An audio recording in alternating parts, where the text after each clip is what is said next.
देश में नौकरी पेशा लोगों के लिए सरकारी अस्पतालों का हाल कुछ यूं है। ये इस सरकारी अस्पताल का मेन गेट है, लेकिन ये बंद है। चलिए दूसरे गेट में भी कोशिश कर लेते हैं। ये गेट भी बंद है। यहाँ पर 2 और दरवाजे हैं, लेकिन इन दरवाजों को भी अभी 1:15 बज रहे हैं दोपहर के। ये दरवाजा भी बंद है और आखिरी दरवाजा भी बंद है। अगर आपको इस अस्पताल में जाना है तो आपको कैजुअल्टी यानी अपघात जो विभाग है उसकी तरफ से एंट्री मारनी होगी। बाहर क्यों बैठाया हुआ है धूप में इतने? नया अभी छुट्टी हो गई, गाड़ी आ रही है। क्या हुआ था पैर में आपके? दोनों पैर में एक भी प्लास्टर लगा है? ट्रक वाले ने घुस मार ली। अच्छा, कहाँ रहते हैं आप? कानपुर। अरे वो परमिशन ठीक है, उसको पहला लेना, उसको पहला लेना। उसको पहले पेशेंट को तो ले लो अंदर यार। दादा धूप में मत रखो, अंदर रख दो। चलो कोई बात नहीं। काफी हंगामे और हील हुज्जत के बाद आखिरकार इस सरकारी अस्पताल में हमें एंट्री मिली। यहाँ जाना इसलिए जरूरी था ताकि पता लगे कि टैक्स देने वालों के लिए सरकारी स्वास्थ्य सुविधाएं क्या पर्याप्त हैं। नई तकनीक, नई मशीनें और भी बहुत कुछ नया।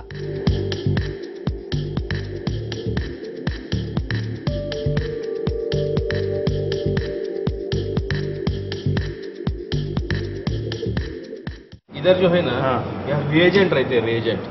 हाँ, this like is reagent, all of test, no LFT, RFT, lipid profile, 640 test at a time run.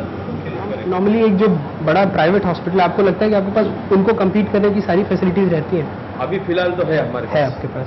हाँ, ये सारा कुछ ऑटोमेटेड होता है क्या सर? Total automated. और अपने यहाँ लोड इतना है कि पूछो ही मत। लेकिन मशीन आने से यानी कि पेशेंट का टाइम बच गया और पेशेंट को कम्प्लीटली 100% क्वालिटी मिल गया। साफ सफाई देखकर आस बंधती है कि राष्ट्रीय शहरी स्वास्थ्य मिशन जैसी कुछ योजनाओं पर काम ट्रैक पर है। सर कैसा ट्रीटमेंट चल रहा है? आगे तो फर्स्ट क्लास है भाई, फर्स्ट क्लास। इतना कि अपने को इसीलिए आप हाथ में स्माइली बॉल लेकर स्माइल कर रहे हैं। हमको 12 नाइट में से फर्क पड़ा है। ओके, 3 साल से करवा रहा था मैं। अच्छा अच्छा। मेरे को आराम नहीं आया जो इधर आया मेरे को आगे। अच्छा, तो आपको लगता है कि जो पहले लोग जो नौकरी पेशा थे, जो टैक्स भरते, उनको लगता है कि अब सरकारी अस्पताल आ गए, हम सरकारी अस्पताल आने चाहिए? क्वालिटी जो चाहिए सबसे बेहतर क्वालिटी, प्राइवेट में हम करके चुके। लेकिन फिर मरीजों की बेतहाशा भीड़ भी दिखती है। तीमारदार परेशान दिखते हैं। जितना पॉपुलेशन है उतने डिसीज है, उस हिसाब से मेडिकल फैसिलिटी तो नहीं है। अभी 2 और हॉस्पिटल तो बंद रहेंगे वहाँ पर अगर चाहे तो वो लोग शुरू करेंगे। कमियों की बड़ी वजह सरकारी तिजोरी भी है, जिसमें करदाता का पैसा आता तो है, लेकिन स्वास्थ्य के नाम पर खर्च होता है GDP का तकरीबन महज 1.1%। स्वास्थ्य मंत्रालय की मांग 2.5 से 3% है, ताकि 125 करोड़ की आबादी की थोड़ी जरूरतें पूरी हों। अपनी हॉस्पिटल की कैपेसिटी कितने बेड्स की है यहाँ? 300 बेड। 300 बेड। स्वास्थ्य के क्षेत्र में सरकारी सुविधाएं इतनी चरमराई हुई हैं कि मुंबई की 1.25 करोड़ आबादी के लिए BMC के सभी छोटे अस्पतालों में कुल 7,800 बेड ही हैं। 2015 तक योजना इनमें और 1,047 बेड जोड़ने की है। जिस तरह से पॉपुलेशन बढ़ रही है, तो ये जो पर्टिकुलर हॉस्पिटल, आपको लगता है कि अलग अलग इतने ब्लड जो अलग अलग ग्रुप्स के होते हैं अवेलेबल होते हैं कि अगर कभी जरूरत पड़े तो चेंज करके भी मिल जाता है? वैसे या आप लोग मैक्सिमम अवेलेबल करके रखते हैं, क्योंकि अभी थैलेसीमिया यूनिट भी है जिसमें हम लोग बहुत सारे बच्चे हैं उनको वीकली या मंथली ब्लड लगता है। तो वैसे और बहुत सारे रेयर ब्लड ग्रुप या निगेटिव ब्लड ग्रुप के भी बच्चे हैं, तो उनके लिए हम लोग रखते ही हैं। लेकिन फिर भी अगर इन केस नहीं होगा तो जैसे अदर गवर्नमेंट हॉस्पिटल है उनसे टाइप होता है, तो वहीं से कहीं मोबिलाइज करके ब्लड लेके आते हैं। लेकिन और वॉलंटरी ब्लड डोनेशन होना चाहिए, कैंप होने चाहिए और ब्लड मिलना चाहिए। ऐसे तो है, रिक्वायरमेंट तो होती है। अभी वेटिंग लिस्ट बढ़ रही है, वेटिंग लिस्ट भी है हमारे पास। अभी देखेंगे क्या कर सकते हैं। वो तो बताया है ऊपर में। हाँ, अभी तो सेकंड तो चालू है, 2 शिफ्ट में चालू है। अभी आगे सोचेंगे 3rd शिफ्ट करनी है नहीं करनी है, क्योंकि वेटिंग लिस्ट बहुत है एज पर पॉपुलेशन, तो बाहर खर्चा भी बहुत है। देश में सरकारी जो अस्पताल है उनकी अलग एक बच्चे की तरह है, दौड़ रहे हैं, गिर रहे हैं, फिर उठ रहे हैं, लेकिन कुछ न कुछ अच्छा जरूर हो रहा है, ऐसा मानना पड़ेगा इस अस्पताल को देख के। सरकार तिजोरी खोलती नहीं। पूरी दुनिया में केवल 7 ऐसे देश हैं जो स्वास्थ्य सुविधाओं के मामले में भारत से कम खर्चते हैं। डॉक्टर बार बार उधर जाने का, इधर आने का, उधर जाने का, इधर आने का, उसका वो कंटिन्यू यानी उसका कनेक्शन इधर है। तो अभी आपके बच्चे को यहाँ रखा कि नहीं रखा? रखा है यहाँ पे, और अभी 4 दिन से हम लोग इधर ही है। तो आज सवेरे डॉक्टर क्या बोला मेरे को ये अपना हमारा जो बच्चा है, आपको कोई भी आदमी इधर खड़ा नहीं है।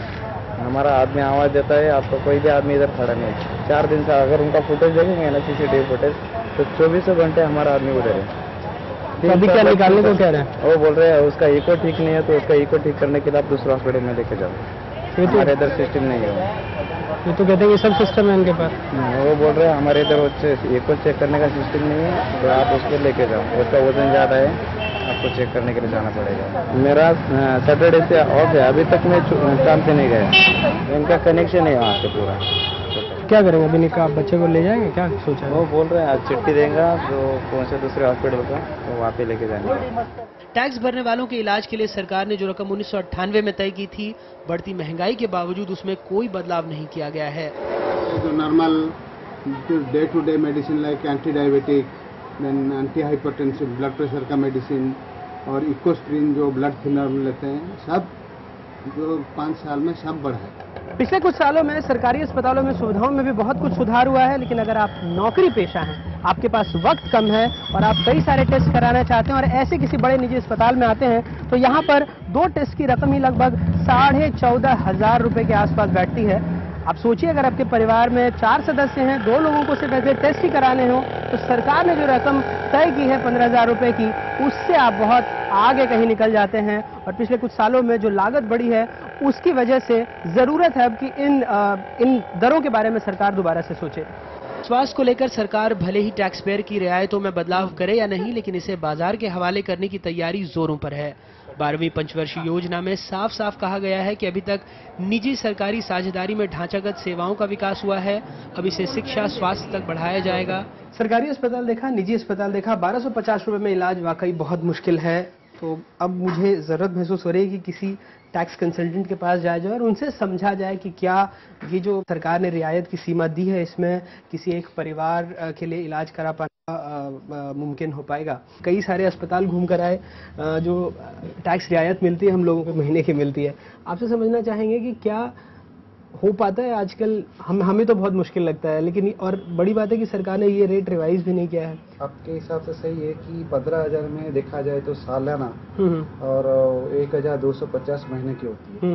1,250 रुपए आम आदमी जानता है कि छोटी सी भी हाथ की जुकाम हो जाए और कोई हॉस्पिटल में हम जाए तो 1,000 रुपए ऐसे निकल जाती है। तो इनकम टैक्स की राहत, इसके साथ कोई मिलावट नहीं बैठती है। सर, आपको क्या लगता है, सरकार के पास इरादा नहीं है सरकार का, या फिर कोई नियम नहीं है जिसके तहत कि ये जो छूट की सीमा है इसको बढ़ा नहीं रही है सालों से? देखिए, इसका कारण ये है, ये जो गवर्नमेंट की बजट बनती है ना, लॉबी बेस बजट, इसमें हर आदमी अपना लॉबी करते हैं। लेकिन मिडिल क्लास है, उसके लिए लॉबी करने के लिए कोई खोरा नहीं। छोटी मोटी बीमारियों में तो शायद नौकरी पेशा शख्स किसी तरह काम चला लेता है, लेकिन बड़ी बीमारी जैसे कैंसर में हर कोई बेबस है। दवा के लिए पैसे, देश में सहूलियतें दोनों कम पड़ती हैं। ऐसे में उसे इंसान से नहीं, भगवान से ही आस रहती है। छोटी मोटी बीमारियों के लिए शहर में अस्पताल हैं, वहाँ पर भले ही जो आबादी है उसके हिसाब से वो नाकाफी हो, लेकिन फिर भी नौकरी पेशा लोगों के लिए निजी अस्पताल हैं जो उन्हें वहाँ पर इलाज नहीं करवा पाते, उनके लिए सरकारी अस्पताल हैं। जब बात बड़ी बीमारियों की, कैंसर जैसी बड़ी बीमारियों की हो, तो वाकई जो सुविधाएं हैं वो ऊंट के मुंह में जीरे के मानिंद हैं। चाहे नौकरी पेशा हो, चाहे गरीब आदमी इस तरह सड़क पर सोने को मोहताज है। हालत ऐसी है कि पर्याप्त उनके लिए बेड भी नहीं है अस्पतालों में। 125 करोड़ की आबादी के सामने कुछ लाख डॉक्टर, बेहद कम नर्स, ऊपर से दवाओं की बढ़ती कीमतें, डॉक्टरों की बढ़ती फीस, सरकारी अस्पतालों की लंबी कतारों के सामने घटते बिस्तर। ऐसे में आम आदमी के पास शायद अपने ही घर में डॉक्टर तैयार करने के अलावा कोई दूसरा उपाय न बचे। पूर्व स्वास्थ्य मंत्री कह चुके हैं कि देश में लगभग 8 लाख डॉक्टर हैं और इससे भी ज्यादा डॉक्टर्स की जरूरत है। नर्सों के मामले में तो आंकड़ा और बुरा है, क्योंकि हमारे देश में लगभग 10,000 लोगों पर सिर्फ 8 नर्सें हैं, जबकि वैश्विक स्तर पर यह आंकड़ा 33 का है। और अगर हालात ऐसे ही रहे तो आने वाले सालों में हर घर में ऐसे ही एक डॉक्टर की जरूरत पड़े, ताकि इलाज भी घर पर हो जाए, दवाएं भी घर पर मिल जाएं और जेब पर बहुत ज्यादा बोझ ना पड़े। सर्दी में कौन सी दवा देते हैं? और बुखार में? जब बहुत ज्यादा सर्दी हो तो?